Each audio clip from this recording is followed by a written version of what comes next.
hurricane, a tidal wave. Essence perfect, life looks brilliant. Give me more of this. I'm out of control, about to blow, and I've been caught in the undertow. So toxic, but I can't get enough. You bury me, bury me. Yeah, you bury me, bury me. You've got me hypnotized. Push me out of myself. You've got me hypnotized. I can see, I can hear, going crazy, but the light has got me hypnotized. You've got me hypnotized. And there you are at my hand again.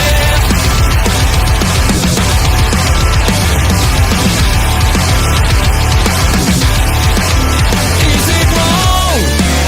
Is it right? It's like I've won my final war without a fight. I'm out of control, about to blow, and I've been caught in the undertow. So toxic, but I can't get enough. You bury me, bury me.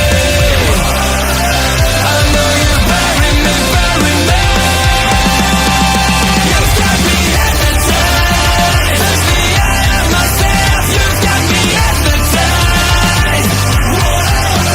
I can see, I can hear, going crazy, but the light has got me hypnotized.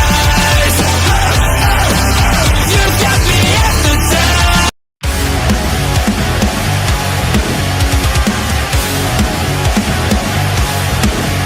Please note.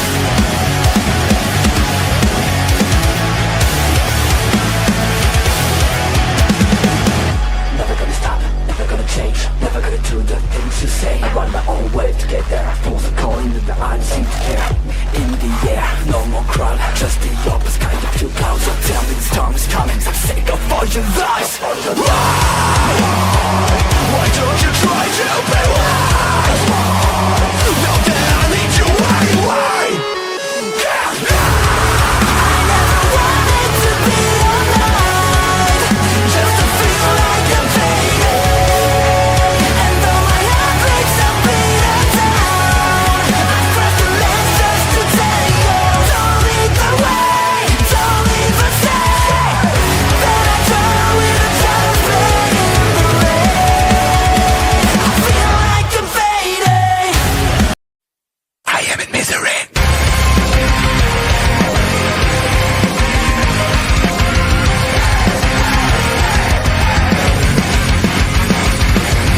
Everyone is watching me when I'm coming around. They all are judging me when I'm lying on the ground. I've got no shelter, I've got no escape. My life is a prison and I can't run away. I feel it in my bones, I'm losing it all. Stuck in my head, I am in misery. Deep inside myself, all I get, my only family. Stuck in the grave, can someone rescue me? I'm burning alive, I got it, I am in misery.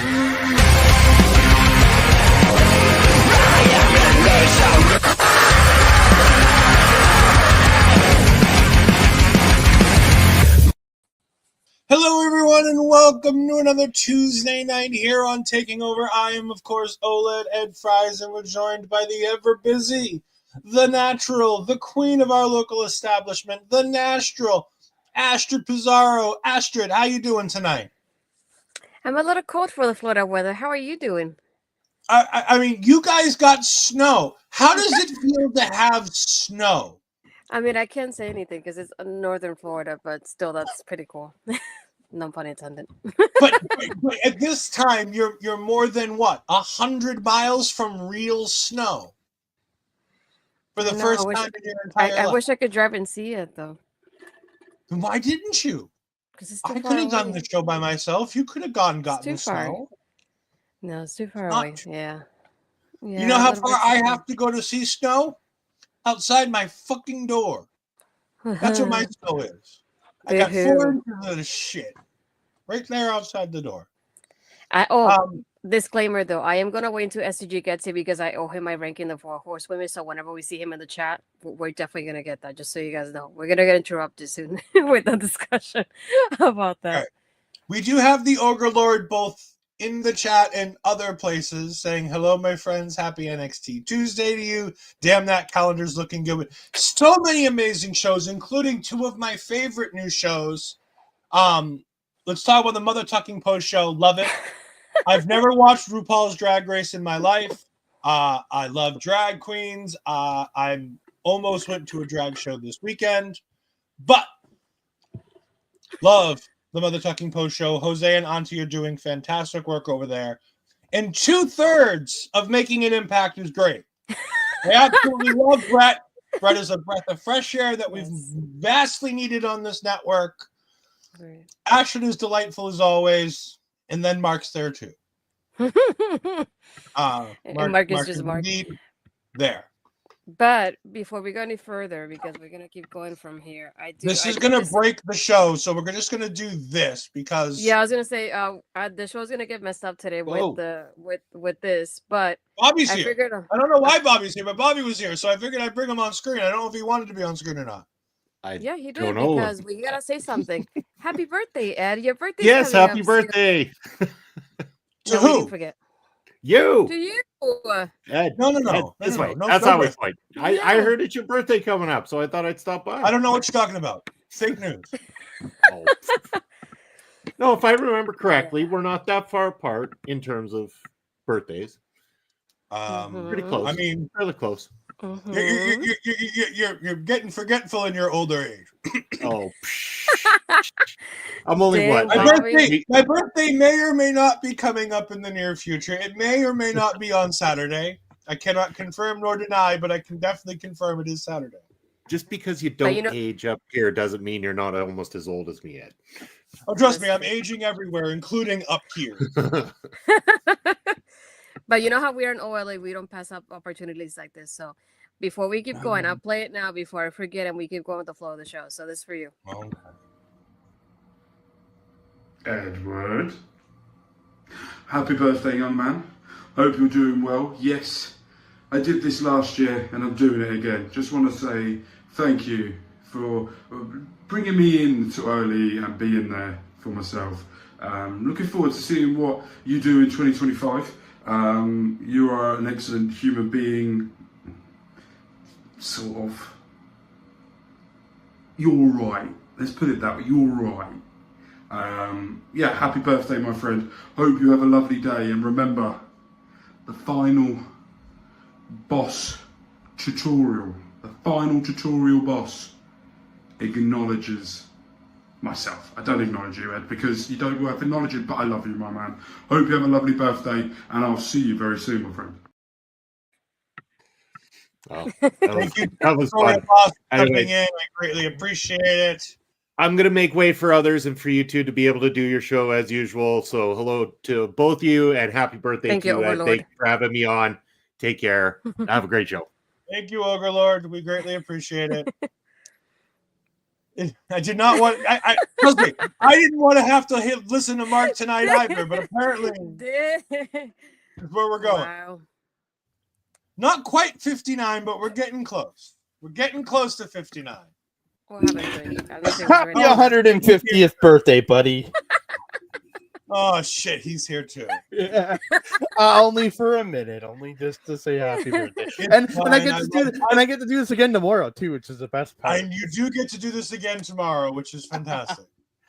I just wanted to jump in and say happy birthday, brother. I greatly appreciate it all. Thank you very much. Oh my God. I love doing it to Astrid because I know how uncomfortable it makes her. And she likes doing it to me because it makes me feel the same way. Yeah. Always payback. Yeah, it's for STG. Yeah. From Sunday. Trust me. I've seen the clip. Me too. I don't know what I was watching, but I saw the clip. Oh, the whole thing. It was glorious chaos. I am now. Yeah. It's always glorious chaos when I'm not there to control you rabble rousers on Sunday mornings. Oh man, Ouch. it's weird. It's been weird without you, man. You gotta show up. You gotta come back. I'm trying to. Things have been going on behind the scenes, but Mhm. Yes, I am. they're starting to slow down and getting better. So Yeah. So I just want to say happy birthday, brother. Have a good show. I will see you tomorrow night. We'll talk. Thank you. 25.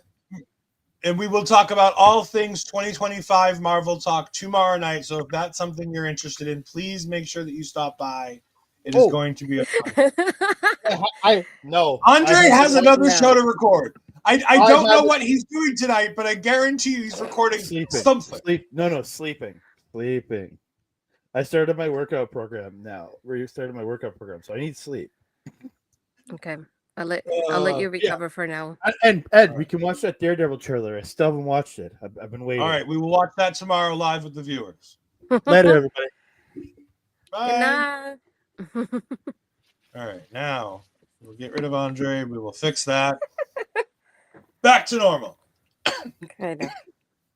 We got Will jumping in the chat saying my sis was at the show. She told me how hard she was laughing as the faces Julianne was making it. Yeah, we'll get into that, but that was indeed great. All right, we don't shy away from comments, so I'm going to bring this comment up. We're going to talk about it now. We're going to not talk about it again throughout the rest of the show. Nathan Johnny Lance says, I've now become a fan of Jada Parker because of Jey Uso. I will say, you might be the only new fan that she's gathered this week because Jada Parker stepped in some shit. While we allow everyone to believe the things they want to believe when it comes to sports, political things, and things like that, while I understand the point Jada Parker's trying to make as a former athlete, I also vehemently disagree with the point she's trying to make. Mm-hmm. Which is why we have this new little thing that we're going to run on the bottom of the screen anytime we talk about Jada Parker's matches, because we are a safe space for the LGBTQ community and everybody involved in it, whether you're an ally, whether you're part of the community or not. We are a very safe space for people of all types. And we vehemently, for the most part, I think I speak for everybody that works as part of our local establishment when I say that we vehemently disagree with the points of Jada Parker. So This will be the new thing that comes up so we can reference it without having to reference it anytime we have to talk about Jada Parker. I feel like not only that, but we'll have the disclaimer that whenever she's on screen, we'll only talk about her wrestling. We won't talk about the personal stuff we saw online. And as I said, we're a safe space here. And not only that, but a lot of the contributors in OLE are part of the community as well. So we want to do right by them at the same time, aside from what Ed just said as well. Mel's here, so I felt obligated. We'll talk. She won't still be here when we talk about him later, so we'll put him here now. Mm-hmm. I still haven't got this. There it is. I was waiting for it. There's the squeak. Yes, it is definitely a safe space when we allow Mark to be here. Social media.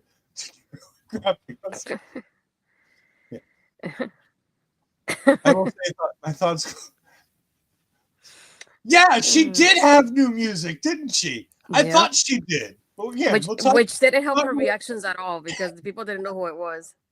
Yeah, I didn't realize. I didn't even realize. I just thought that they misplayed the OTM music and they just didn't play. No, that didn't help at all. Oh, good. I bet my birthday booty. Well, trust me, there's a lot of booty to bet. I think I've got more booty than anybody else at our local establishment to bet on that one. So. I don't know what to say about that comment. It was indeed a choice. The comments and the music. But we're going to get into the show proper. Corey Graves is back. Thank fucking God Corey Graves is back. Now, granted, think what you will about the person Corey Graves all you want. The broadcaster Corey Graves is fantastic. And I greatly appreciate having the broadcaster Corey Graves to balance out Booker T's nonsense. Because no matter what nonsense Corey Graves says on commentary. It's not nearly as bad as anything Booker T says. Not at all. So I am welcome to have Corey Graves on my broadcast every Tuesday night. And NXT, if you want to stop bringing Booker T to Tuesday nights, that's okay. I'm really okay with not having to have Booker T on Tuesday nights. Thank you very much. He is in the minority that does love Booker T's nonsense. And speaking of STG being here, and Ashley brought it up at the top of the show. Yeah. Ashley, you got something to tell STG because of the fact that we forgot about it last week. I forgot about it as soon as we hit end stream, and I went, shoot, I forgot to answer STG's question. I was gonna give my ranking of the 4 horsewomen, but I would say my disclaimer, and I don't want arguments from you, sir, before I get this started. This is based on the fact that overall, not only do I love the fact that they give me face and heel characters, but the fact that they give back to the women's locker room. So I would say my 1 and 2 could be interchangeable. So it's definitely between Bailey and Becky. And then I would put Sasha as the 3rd and Charlotte as the 4th one. So yes, no comments from you. We can move on now. My only comment. Exactly. Yeah. Good job. Yeah. That's how you do it. Hater. Broadcaster Corey Graves is fantastic. Asterisk when he isn't burying talent for a hiccup in the ring or not caring about the presentation. Yes, but that's still light years better. Light years better than Booker T. The Booker talking about his DoorDash order. Yeah, or Cholula Green, or all of the other fucking nonsense that comes out of Booker T's mouth where he's ogling the female talent. Like, at least Corey Graves tends to only ogle Carmella. So, that's progress. It looks like SCG didn't like my ranking. I'm sorry, Charlotte it's only great as a heel. She doesn't do good as a face.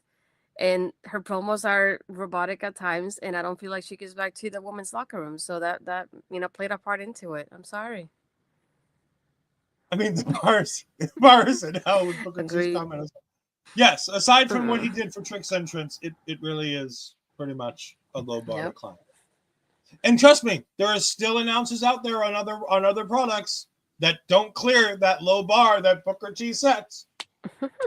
Booker T is by far not the worst commentator in all of professional wrestling. I will categorically state that. I will not talk about who is the worst, but I will categorically state that there are people that are worse than Booker T.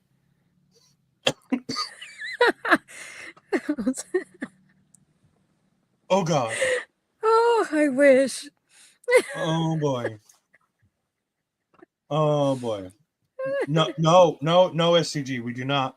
So, Tony D versus Ridge Holland is our opening match. This was a Ridge Holland match. It was fine. Mm-hmm. I didn't give a shit about this match. I was honestly doing a lot of other things during this match. I was surprised they opened with it though too. I was not expecting that to begin with, but I'm glad it opened at the same time so I could just get rid of Ridge Holland for the program and I don't have to watch him afterwards. And I'm gonna give her props right now. Izzy, you're doing the Lord's work. Thank you very much. We appreciate you so much. Thank you for interrupting this match and helping Tony. I don't know why you did it, but I'm glad you did. Thank you. Well, apparently she's trying to make good with Tony D'Angelo because of something happening with Sean Spears. And are we swapping women? Is that what we're going to do here? Tony D'Angelo is going to take on Izzy Dame, and Rizzo's going to go with Sean Spears. I don't. I mean, I don't hate it just because if we could get rid of Rizzo's accent in the process, I would gladly appreciate that. And then I feel like it would be good for them in the aspect of it could give Rizzo some range by having her do something different than being in the family, and give Izzy something to do. We haven't barely had any with her since Kiana left. Just barely seen her on TV, so might as well give her something. I'm glad she was here. Yeah, and based on Instagram and the wrestling sphere, I'm sure we're going to see lots of Kiana when she comes back. I'm mad when Stephanie does the head between the legs move. She points at Booker T now. I hate that move. It's such a divas move. I hate when I used to watch it in the video game. Oh no, I don't like it. You know what? Talent are inspired by other talent. And say what we want about Booker T on commentary. Booker T had a Hall of Fame career where he did a lot of good things. And he has inspired talent to want his approval, whether it be Roxanne Perez, Cora Jade, or people like even Stephanie Vicor. Because remember, she's talked about multiple times where she's talked about the fact that she watched wrestling during the times where Booker T was a big star. Yes, Madison Rayne inspiring a generation. And I adore, as an old TNA fan, I adore Madison Rayne, and I think she's great. And I think she's doing great work over in AEW. I know. helping with that I love theme song. her Killer Queen theme song, Chef's Kiss. I love that theme song so much. I miss it. But this match was fine. I like the storylines intertwining here. I like that this starts a night-long narrative, whether it's a narrative I really want to hear about or not. There's a night-long narrative here between Tony D'Angelo, the family, Sean Spears and his group, and Izzy Dane. And that's a good thing. We're telling stories. Now, not all stories are great, but at least we're telling stories. And you can't fault NXT for trying. We're getting people involved. We're telling stories. We're elevating talent. Ridge Holland did fine here. Like, he didn't have a bad match. He had a really halfway decent match. I thought this was the parts of this match that I watched, I really enjoyed.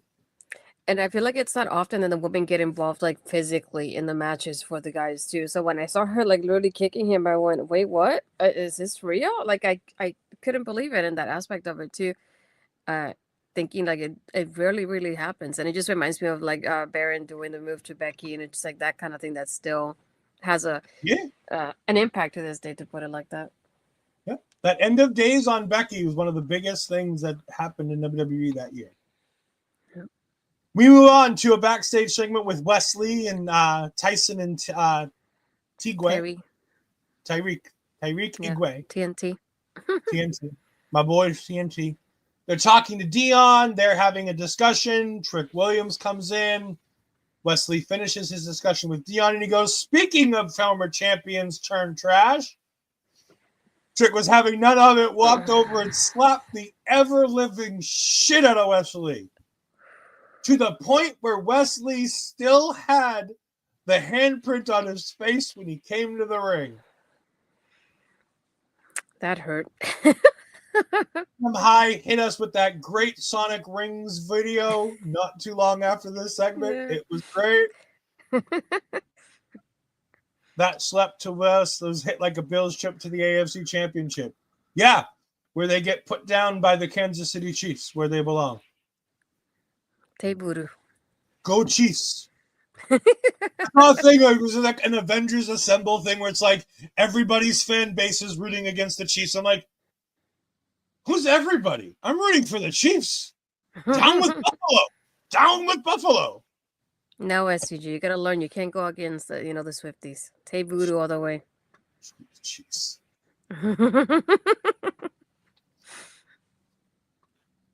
The Pats are indeed the pallbearers. I will definitely agree to that. They have.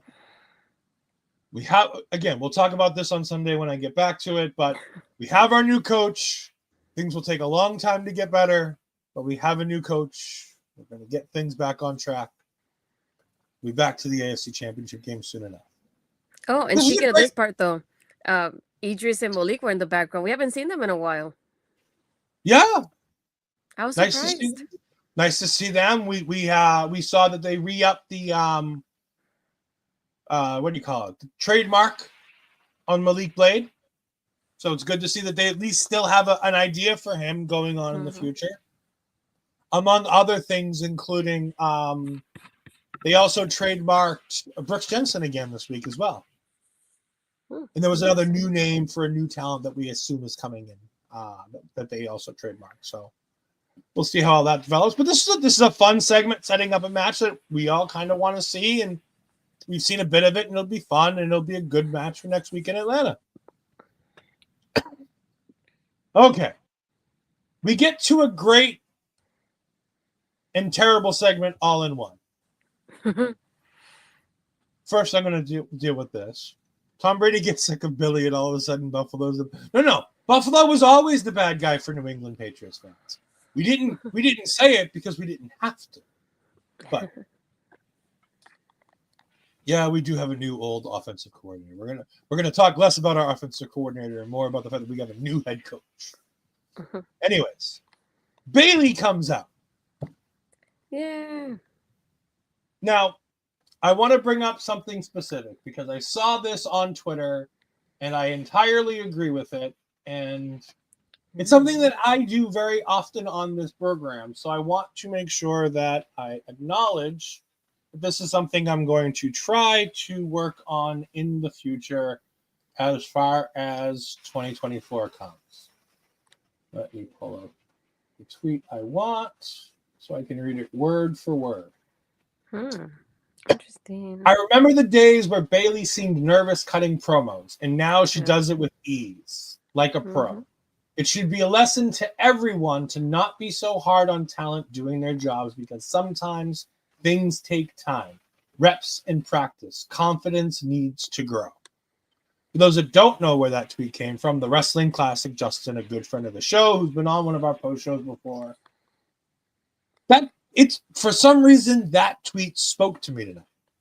Me too. And I was like, I think I'm going to try to be nicer to some of these talents who I don't appreciate the work of all the time. Bailey cut a hell of a promo here. She really did. It was from the heart.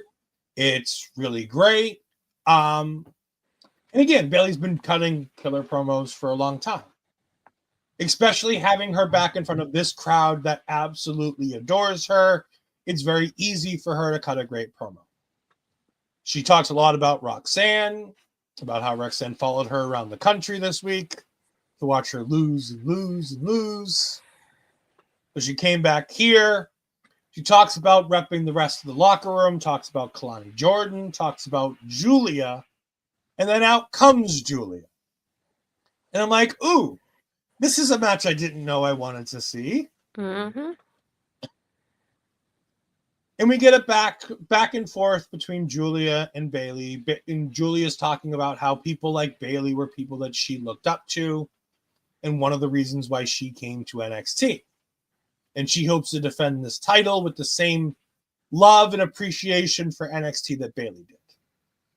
Bailey's very honored. Bailey loves this. Out comes Roxanne. But Roxanne's not coming alone. Out comes her little baby sister, Cora Jade, with her. We then proceed for Cora Jade and Roxanne. And I'm going to be really honest with this. Cut a promo. I can't tell you what they said. I can't tell you if it was good. I can't tell you if it was bad. I can't tell you any of these things because they didn't bring the microphones up enough, and the crowd was really, really loud, booing the shit out of them.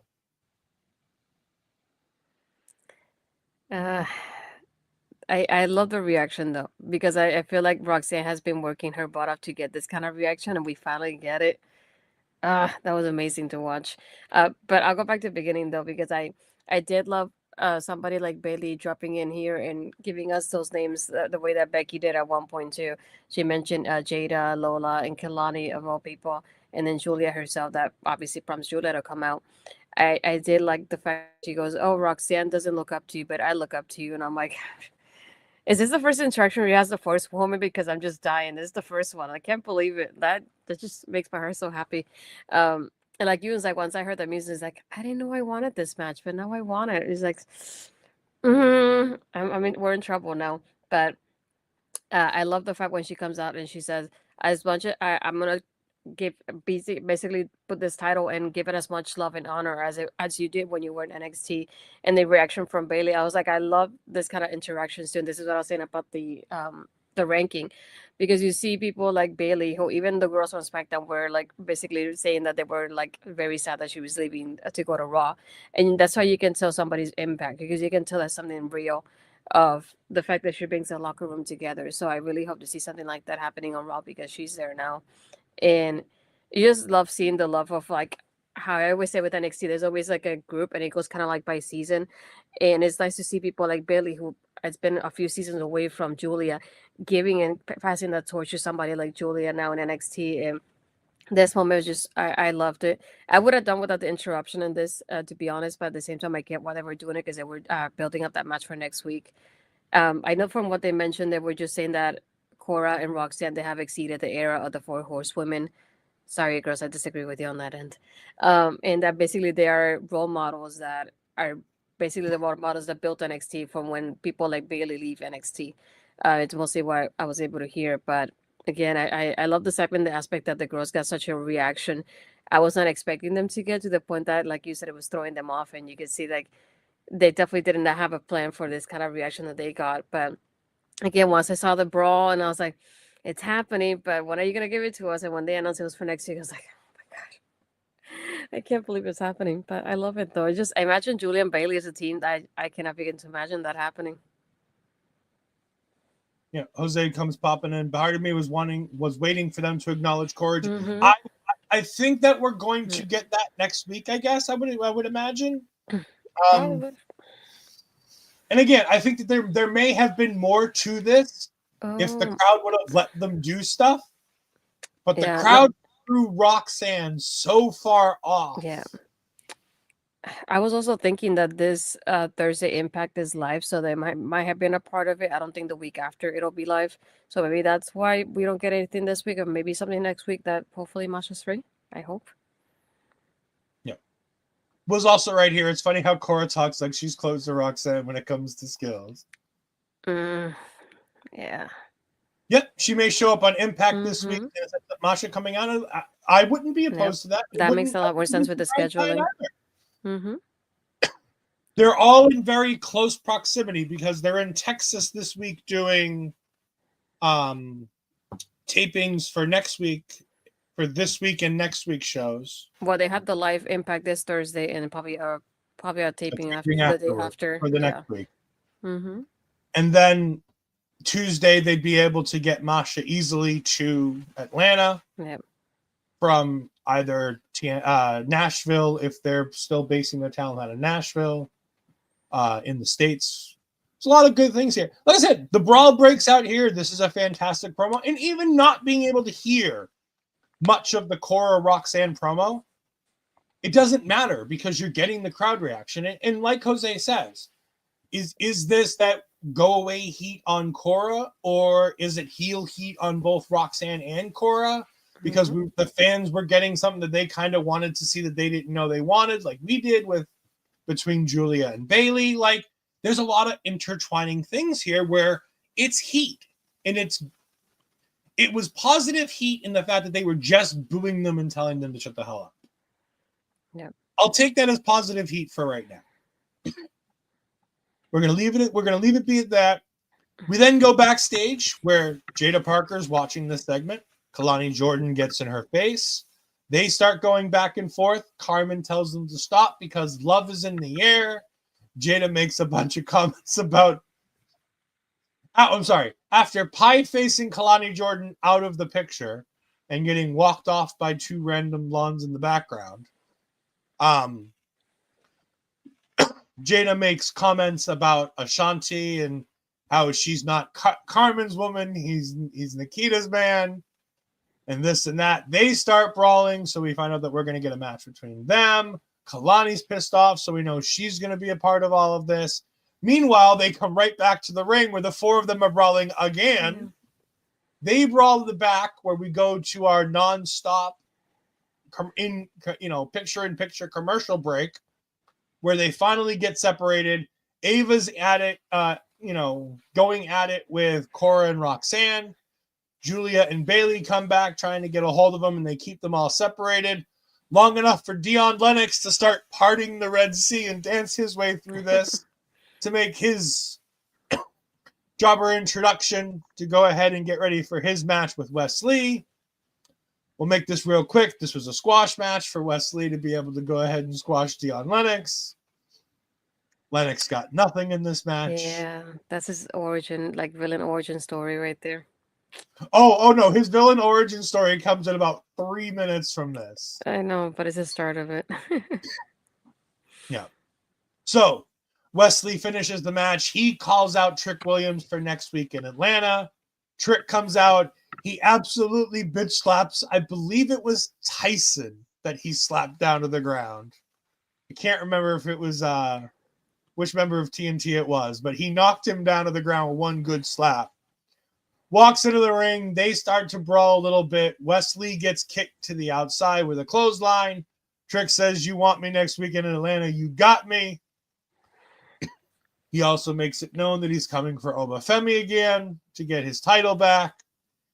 And as he comes out of the ring and walks by, he bumps into Dion Lennox, and Dion Lennox gives him this long look. And that's the footage that we're going to see when Dion Lennox is the last person to defeat Trick Williams before Trick Williams goes to the main roster. I'm calling it now.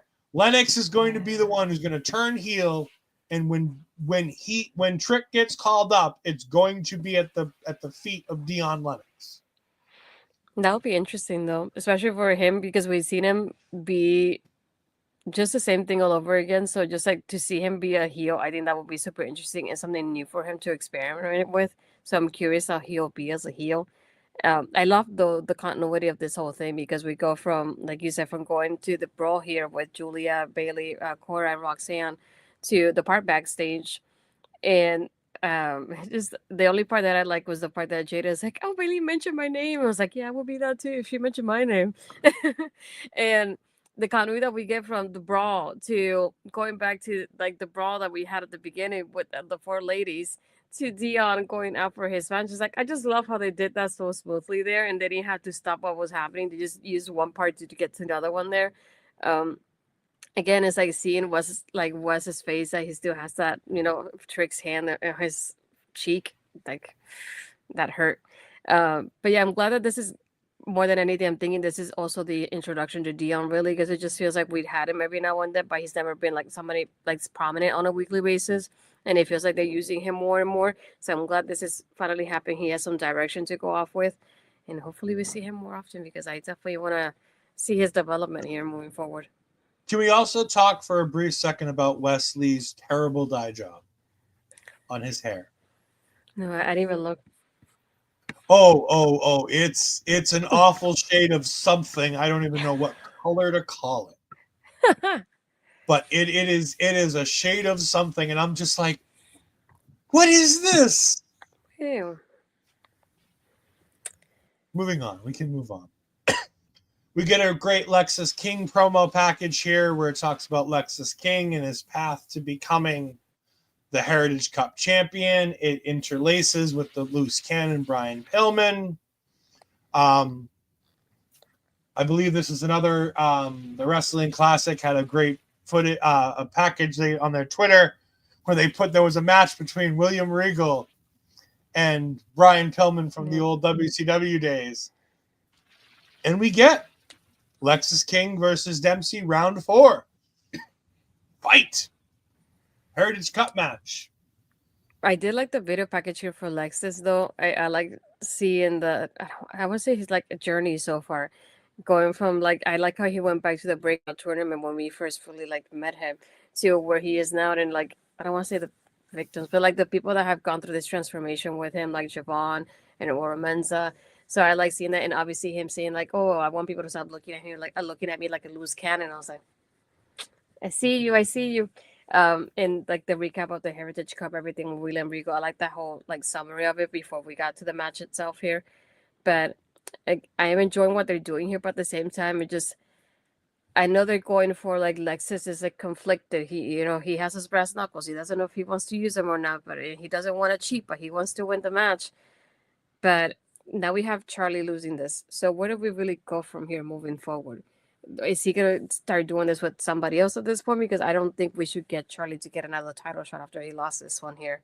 So That's the one I'm like conflicted about. But I did love the character development here with him, Lexus, and I'll give him props for that because he looks at the brass knuckles. I love how the camera gives us that point of like he has the brass knuckles inside the bucket. He has nobody in his corner because William Regal's not there, and just see him the change of like he's like thinking about it, but he's like, no, I'm not gonna do it.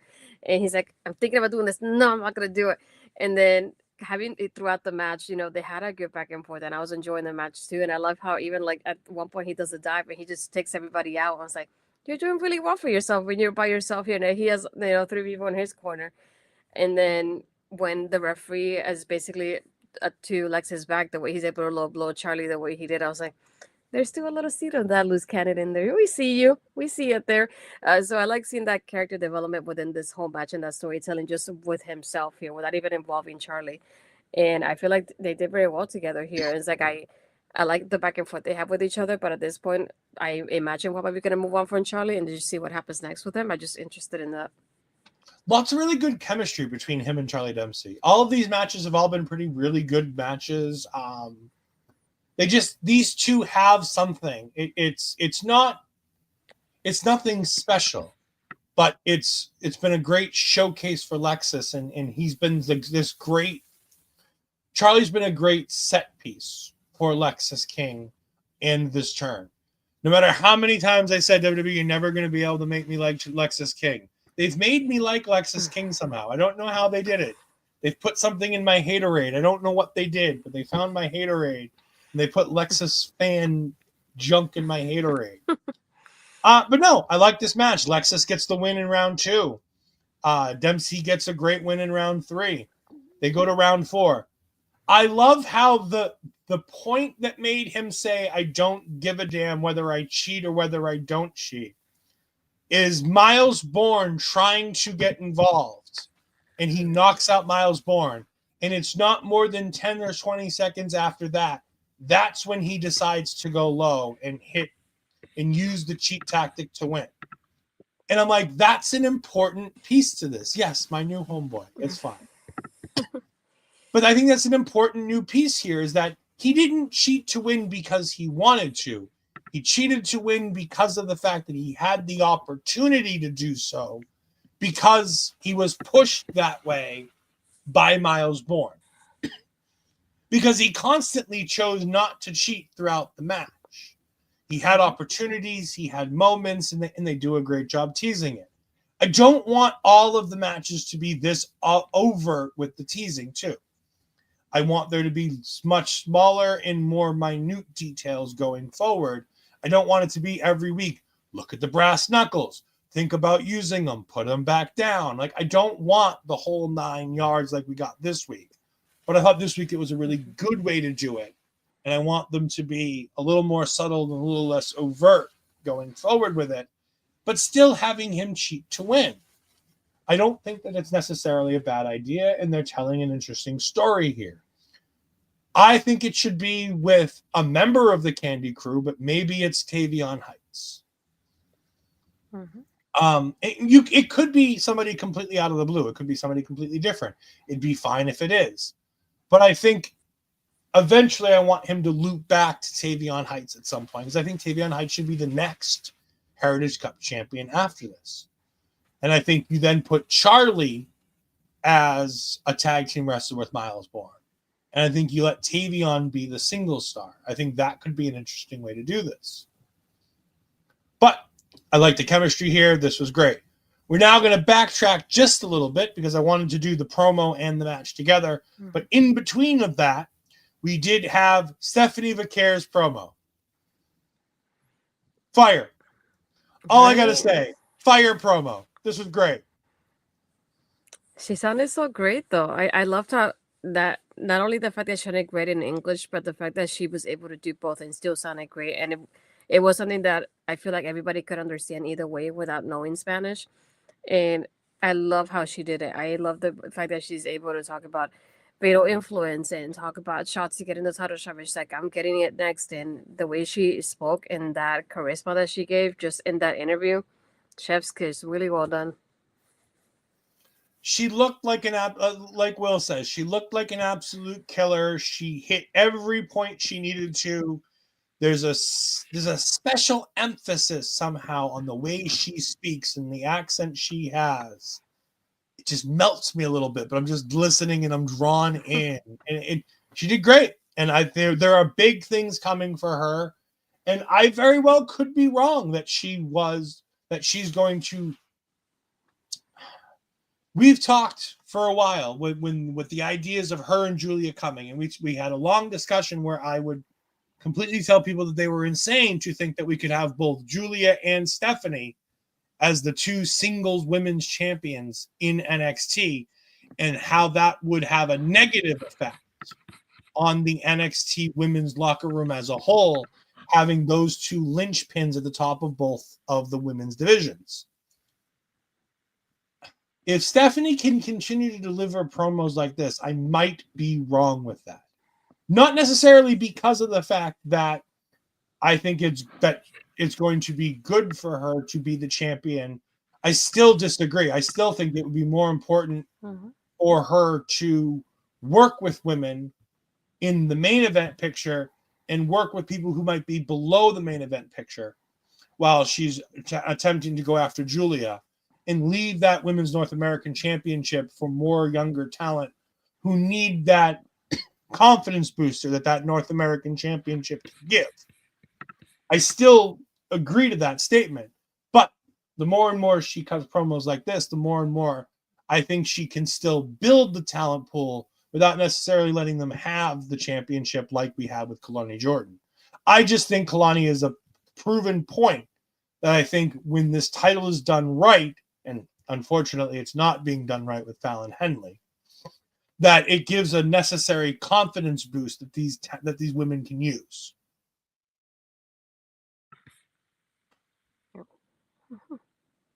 We then move on to a backstage promo probably taped on Friday night with Bianca and Naomi talking about the match in Atlanta next week for the Women's Tag Team Championships. Fine. Cool. No, I'm really glad about this because Naomi has been one that she's been here before even NXT was a thing. She was here for the FCW days. And if I recall correctly, she hasn't been back ever since.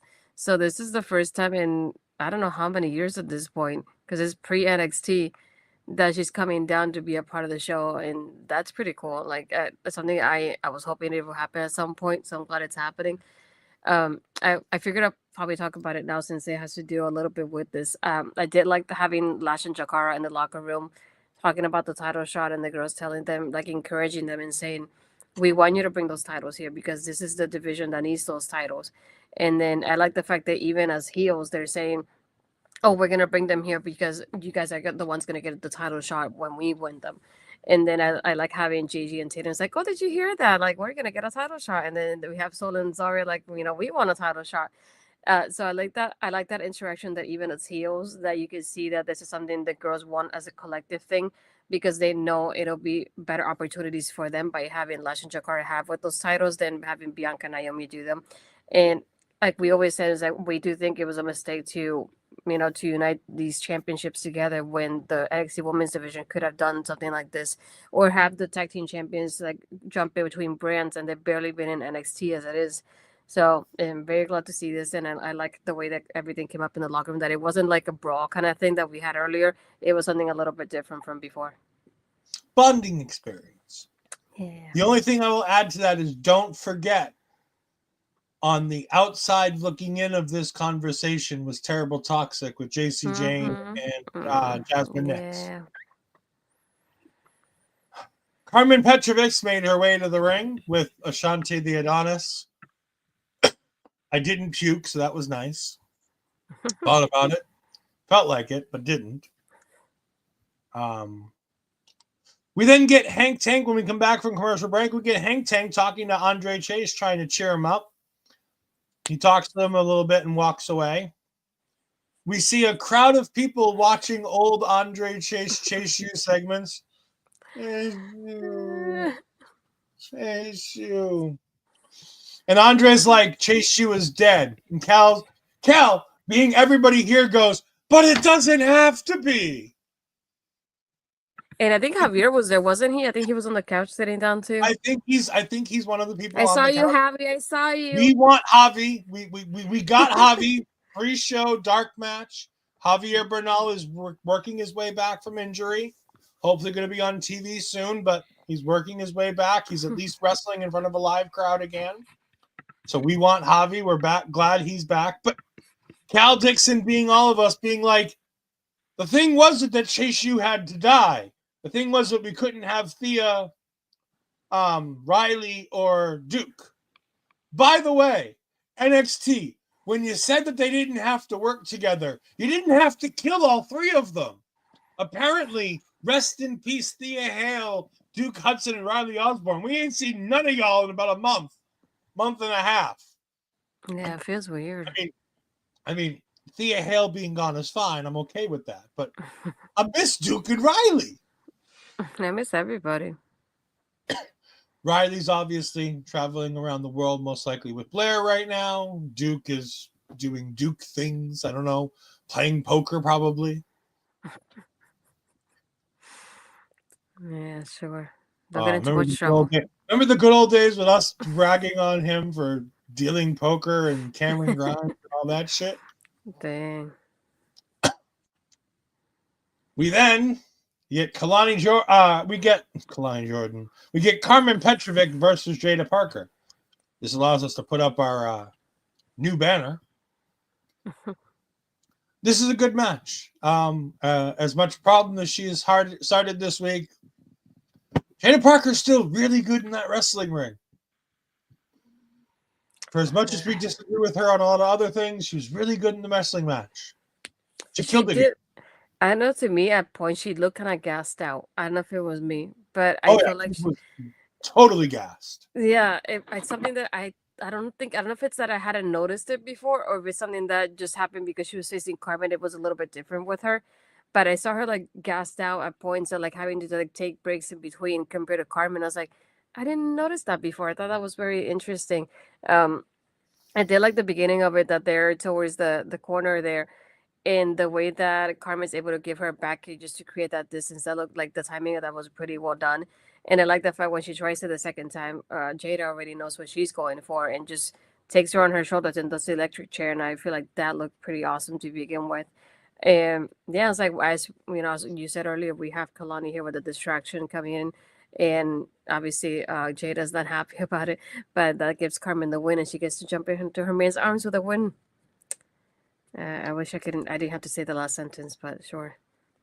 And Ashanti, who was in TNA too, by the way, that just lost again to Jake something. Yeah, it's the only time in the world I probably rooted for Jake Boring. I had a feeling you would. God, Jake Boring is so bad. So fucking bad. Why does this story feel like a PG Bobby Lashley and Lana? God, end this. You know what? I'm still not on board with this story. I still hate this. But if it keeps putting Carmen Petrovic on our TV screen in bigger matches, I guess it's okay. Like, the means justify the ends. I don't like it. I don't want Ashanti the Adonis anywhere near this. I don't want Carmen Petrovic in a love story. I think she's more than capable of doing good things on her own. That being said, she's really good in the ring. She gets the job done. Mm-hmm. She can actually cut a halfway decent promo. So if this is how Shawn Michaels can get her on screen and get her in title pictures, fine, I guess. Yeah, but I'll say at the same time, I'm just going to disagree with the fact that as it is bad, I'm not a fan of it, but I also wouldn't compare it to Bobby Lashley and Lana because that was even worse, if that makes sense. Oh, God, no. I don't necessarily agree that this is the PG Bobby Lashley and Lana. Yeah, I mean, yeah, but I'm like, I will put it like, even if I don't like it, Carmen and Ashanti are here and Bobby and Lana are over here somewhere. So, yeah, no. Don't remind me of that storyline, please. There have been lots of really bad, cheesy love stories. AJ Lee had a really good one where she was bouncing around between CM Punk, Kane, and Daniel Bryan at one point. That was kind of trashy love story. Enzo Amore and was it Lana? Naya. A little bit of that. Oh, was it Naya? It was Naya. There's that. I think there was a few weeks there was a Lana one in there too. A few weeks when he was shooting with Rusev. Not a fan. How can we ever forget? What was it? It was Lana, Rusev, Summer Rae, and Dolph Ziggler, I believe. Yeah, and what No, was it? Tyler Breeze. I think it was Tyler Breeze. Because I remember the VIP, like they had a VIP section at the ring. Like, oh my God, there are some really bad ones. And that's when the Lana Rusev engagement like got brought up. Yeah, by and TMZ. Vince got pissed because of that. They accidentally leaked. They accidentally leaked their engagement to TMZ and ruined it all. Yeah. Well, yes, no. I mean, but there's also a difference between Julia Stephanie Vaquer and Carmen Petrovic. Like these stories, you don't put your top women in, but you've never put your top women in storylines like this to begin with. Even when AJ Lee was doing this, the only reason why it made sense for a top woman like AJ Lee to do it is because she was working with the upper echelon of the main event scene. When we're talking Kane, Daniel Bryan, and CM Punk, these were guys who were upper mid-carders to main eventers at that point. Like, these guys aren't Ashanti the Adonis. I get that, but I also agree with Will. It's like if you wouldn't do it to like Julia and Stephanie, don't do it to Carmen either. They shouldn't be like in levels of like you're bigger than the other one, so you get the romantic storyline and you don't because you can do better without it. Like no, but see, and I think that's where I disagree with both you and Will on this. I think that there's an idea, and there are levels to this, and when you're at a certain level, you're beyond certain storylines.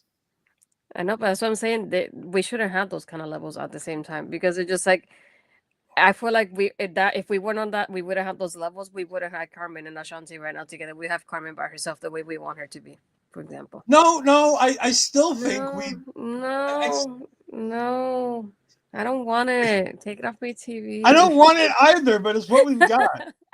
Speaking of things I didn't want, Nico and Brooks defeated the family.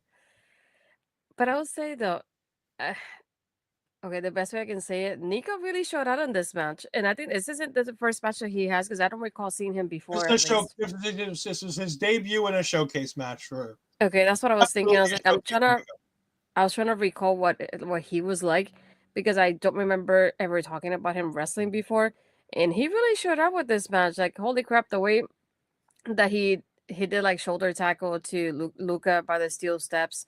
Even the ending here, I loved the timing of this because Brooks comes in and he does that spinning heel kick and he does that lariat to Stacks, and I went, well, sure, we're gonna start off with a team like this. Holy crap! Like he did so well in this. I feel like he really stood out, even over Brooks, who's been on TV much longer. Like that's saying something. I don't know where this man came from because he just came out of nowhere for us. I at least for me, I don't remember like seeing his picture or anything like that like I used to with most people before they debut. But holy crap, he really like surprised me tonight. That was really well done. Props to him. Yeah. Skylar Clinton, otherwise known as Nico Vance. It's his first match in WWE proper. I mean, he's been doing level up matches, he's been doing main events, he's been doing NXT live shows for a while, going all the way back to 2023. The first match that we have here on Cage Match, which by the way is not a very good resource for all of these things. They have him back as far as May 13th, 2023. Boa and Dante Chen taking on Cal Dixon and Skylar Clinton. Wow. Talk about a rousing match for a friggin' NXT live show in Sebring. He worked night after night over the beginning of the year with Javon Evans on house shows. But yeah, no, he's been wrestling a lot of matches where they lost with yeah. A lot of matches that he lost over on Level Up and things like that. But he was good in this match. The family is great at making people look good, whether it be Stax, whether it be Luca. They do lots of good things there. But at the end of the day, Nico and Brooks look really good here. Nico is showing us something, but this was a showcase match designed around Nico. Mm-hmm. It was designed to do exactly what it did. So while I think it's good that he was able to perform to the level we needed him to be, let's also remember this match was specifically designed to make him look like the monster that he was. And I figure we'll probably add this to this part later on because Luca and Stax lose the match. They're backstage with Rizzo, and they find Tony as he looks like he's about to come out. Like, well, we needed you. When weren't you there? Like, Shauna was there with his guys. You weren't here with us. He's like, well, Izzy kept talking. She kept me busy, so I didn't get to go. It's like, but we needed you out there. And he's like, and you weren't there. And they keep that back and forth there until he tells Stax, you've been, what's it called? The underboss for 2 years at this point. Kind of like, you should be the leader of this too. I was like, oh, are we getting a friction here now because of Izzy? What's going on? I don't know if I like this. It gets Izzy on TV, and she doesn't have to dress in green for me to know that it's Izzy Dame. Hey, progress. NXT now, when Izzy Dame comes on screen, she doesn't need to be wearing green for me to know it's Izzy Dame. I'll give you that. Don't confuse her with Carmen anymore. Yes. They were on the same show, and I didn't confuse them. I'm glad. That's a lot of progress. We get Naxium backstage after the big win, with them talking about how the greatest tag team. We talk about their match this Thursday against the Rascals, which you can hear Astrid and the Making an Impact team talk about. I'm not going to survive that match. The Rascals versus Naxium. I don't think I'll be alive by Friday by the time we do this show. And they talk about being in Genesis too because they were at Genesis as well. They were at Genesis. They were sitting there in their chairs until they got all the way by security. The security's like, the guy with the mask, no, you gotta go back. That was funny to watch. We're not going to talk about how that may or may not be living up to real life things happening in the United States. Just going to leave that be. Briggs and Imamura have a problem with this. They're like, look, what part of We Got Next do you not understand?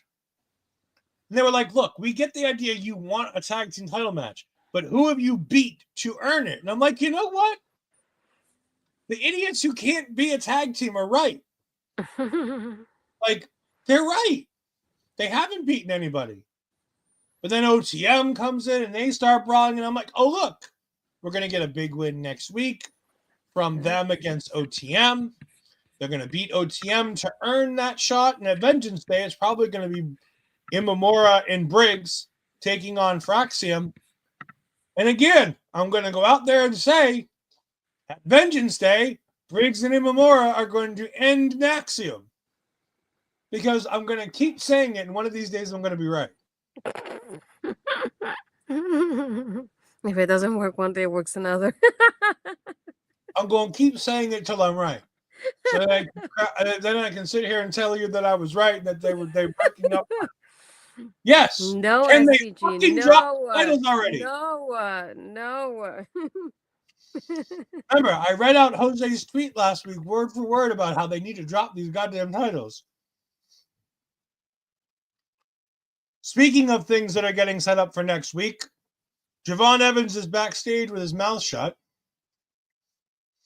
Ed taking the Melba route with Kenta in there. Yes. I am absolutely taking Mel's route with Kenta.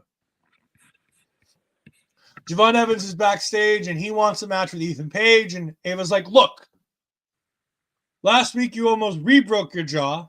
It's still wired shut.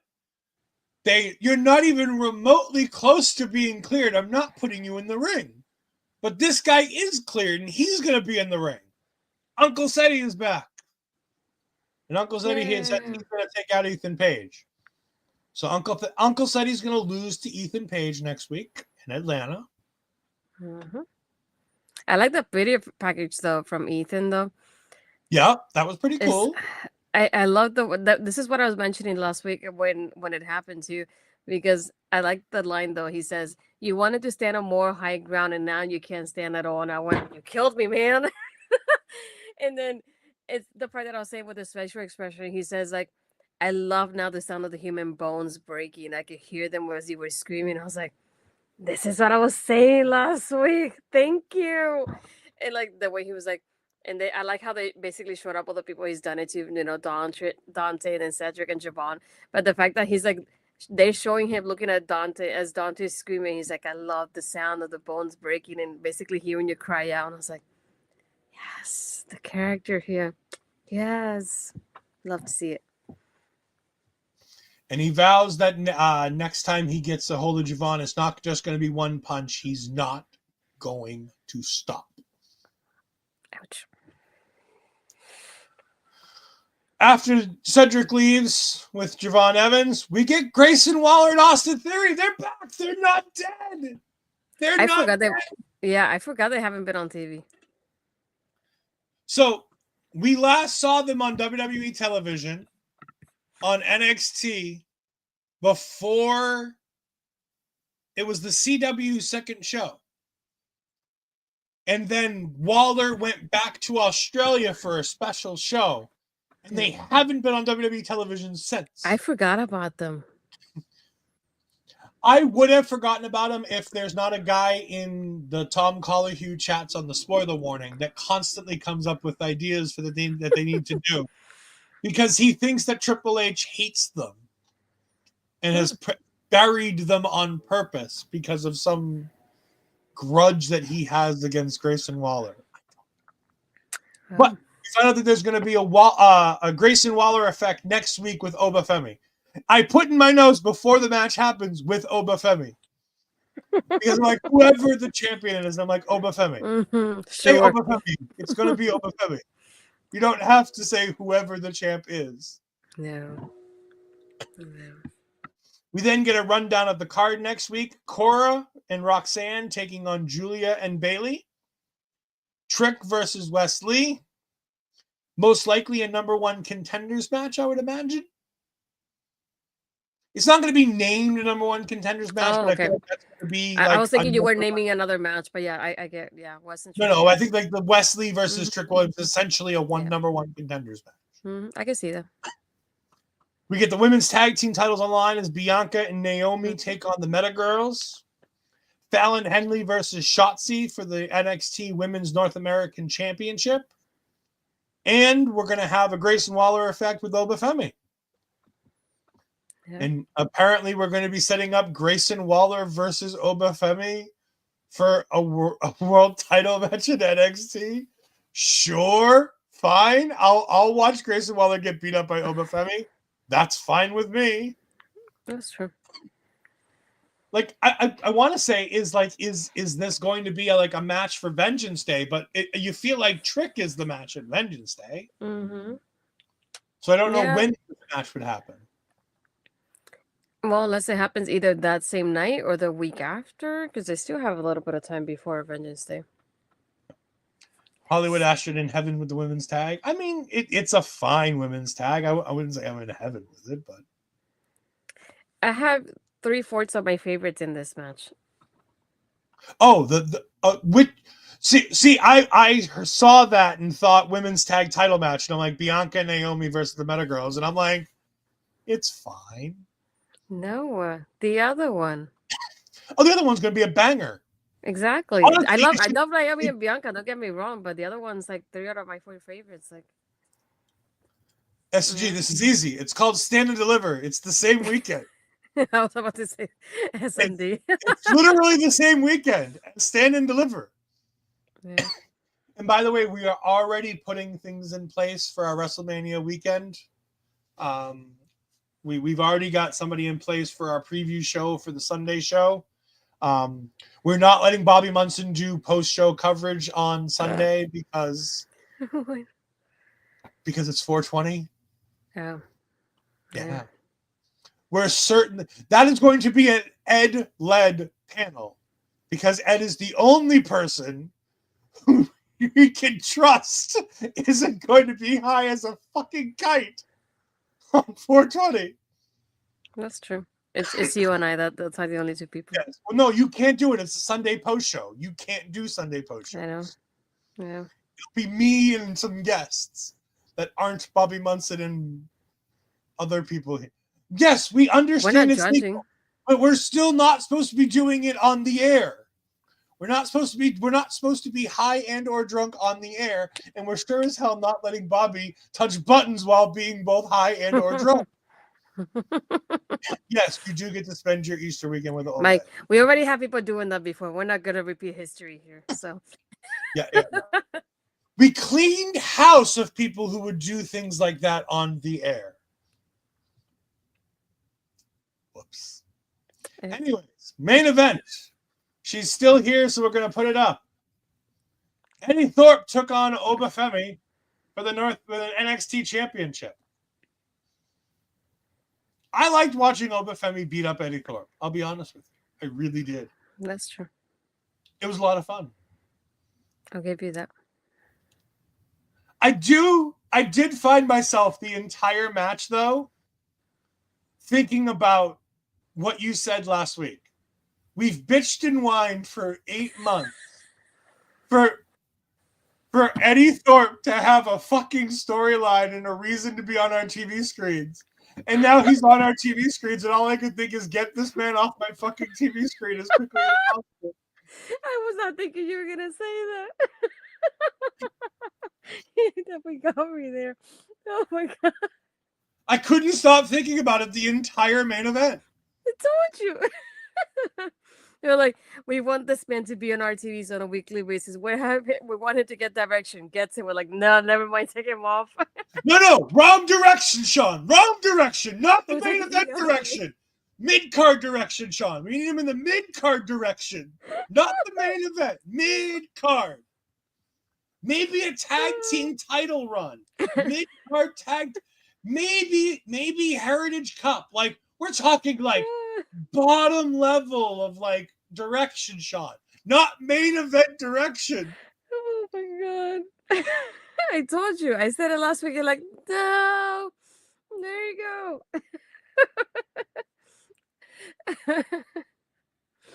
Oh my god. You don't hate Eddy. Eddie's fine, but like he doesn't belong here. He doesn't go here. He sticks out. That's what happened. I mean, It's like we got Trick Williams, we got Oba Femi, we've got these big stars doing big things. And then we've got Eddy fucking Thorpe. I just the way that he tossed him towards the end, and even at the end after he wins and Trick is in front of him and Oba turns around to face Trick, he's about to come running with a strap and Trick just knees him and he just lands there and he just stays there right in the frame too. As Trick and Oba are having their moment, I'm like, oh my god, this is so funny. I don't know. Mel, You can have him how back. about this? Mel, you can have Eddy Thorpe back. We'll take Thekla. Fair trade. No We'll receipts take either. No receipts. We take Thekla, you can have Eddy Thorpe. And you know what? We'll even throw in Omos too. If you like what he's been doing in Noah, we'll even give you him too. Oh gosh. No, this was a fine main event. Now, she's coming here regardless. I don't understand why you're so angry about this. She's coming here at some point regardless, whether you like it or not. You might as well give it to us now. We're fixing it. You can fix him and you can keep him too. No receipts, no 30-day money back Yeah, guarantee. like I said, you can fix them all you want. Just don't let him come here. And he feels like with Billy Gunn, yes. It definitely feels like when they tried to make Billy Gunn a main eventer when he won the King of the Ring. Oh my god. And then The Rock came out and he cut a promo where he's like, God. And he's like, my name's Bob. No, Billy. Bob. It's great. And Billy Gunn is so great. He understands it is what it is, and it's fine. Oh, it's great. I broke Ashley for a little while there. That was fun. I cannot believe we're just laughing about our main event. There you have it. I mean, it's a laughable fucking main event. It's Eddy Thorpe taking on Oba Femi. In what realm of possibility is this a main event? You know what? The only thing I would have done, the match happened. That's fine. The only thing I would have added was just a sprinkle of Jordan Grace in here right after Genesis to pick up what happened. That's the only thing that was missing from this NXT. I would have liked to see her. But you know what?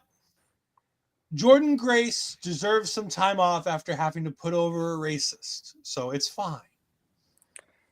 Yeah, I guess I'll give you that. I mean, she had to lay down for Tessa. I would have done an Austin Aries and got up the second she won.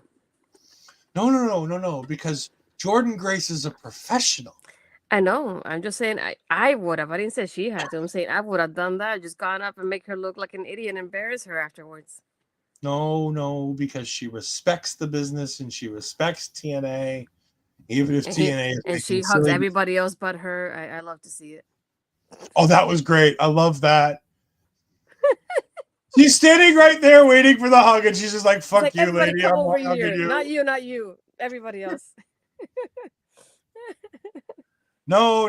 We're not talking about EVPs. We're talking about professional it's wrestlers. not Wednesday. We're not gonna get Ed started, okay? I am a New Year's resolution where I'm going to talk about the wrestling that matters. And TNA, I get to veer into TNA all I want because TNA is part of NXT. NXT. I get to talk about TNA. Speaking of, Astrid, you weren't on the post show, but I need to hear your thoughts on this. The PCO shit. What the hell is going on? The Digital Media Championship, man. What the hell? I just want to know, and this is very respectfully. I'll say it right now, respectfully. What the hell was Scott the More smoking that he was promising him a world title? Why? Why you promise him that? And it's like, and my brother always says that as a joke. He says, whenever you get sent to TNA, you get a championship. And there you have it. He was about to sign another contract, and then he had a championship as part of the contract. It's like, I guess he wasn't that far off.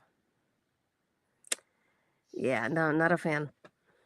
And he said it wasn't a replica either. Yeah, TNA says it was a replica. Yeah.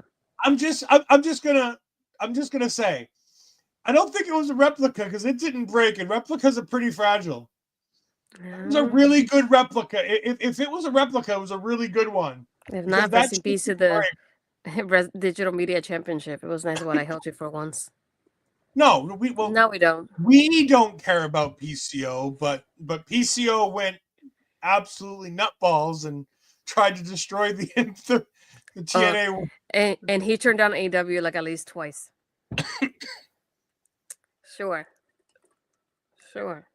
I thought if you went to TNA, you'd lose to Jeff Jordan. No, that hasn't been the case in years. He's over at AEW putting over MJF. That's all I'm gonna say. No.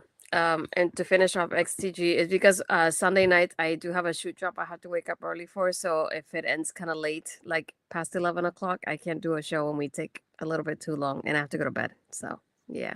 And when Mark runs the post show, it definitely runs late. Astrid, where can the good people find you the rest of this week? You can find me on Friday. I don't know what time, so we have to wait on that for Making an Impact. Brett will not be with us as he will be there live for TNA. So he's watching the TNA live show. So Mark and I will be there to talk about that but the TNA live show that we have on Thursday. So yeah, that will be very interesting. We haven't had TNA live in quite a while at this point. So we'll see how that happened.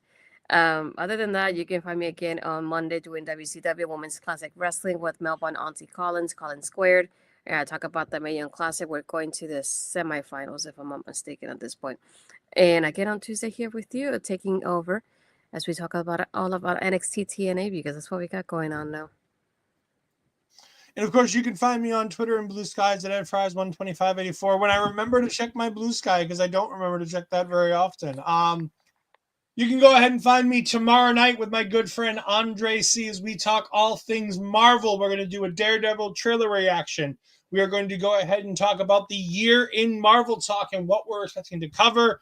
We're going to give dates on some of the shows that we have dates on, and we're going to talk about what shows we're going to review as a batch review at the end of the shows, and what shows we're planning on going ahead and reviewing as they happen week in and week out. It is going to be a whole bunch of fun, and I cannot wait for that. And then again, I'll be back. Hopefully, I'll be back this Sunday for Point of View with the boys as we talk all things football, as we get ready for Championship Sunday, as we head into Super Bowl week. And I'm sure Mark will talk about nonsense that I can ignore for about 10, 15 minutes. So it'll be fun there too. Remember that you can go ahead and see us you can see me and Asher with our special guest for our Vengeance Day pre-show. We're going to be recording that ahead of time with a very special guest. We're very excited for this. We're not quite yet ready to name the special guest, but we are very excited for this special guest. It is going to be a big one. We are very excited. And I will be joined by Mark Talks Wrestling. We go ahead and do a post-show for Vengeance Day because Astrid's apparently taking the night off. Unlike me, who will be busy all week for that week, some of us have decided that there are things more important than wrestling. So Yeah, it's called real life. yeah, and I'm dealing with real life on Friday like I should be. Not on Saturday where I have wrestling obligations. Right? Monday night with Astrid at 7 a.m. No, 7 p.m. now. I can't sleep that early either. I wish.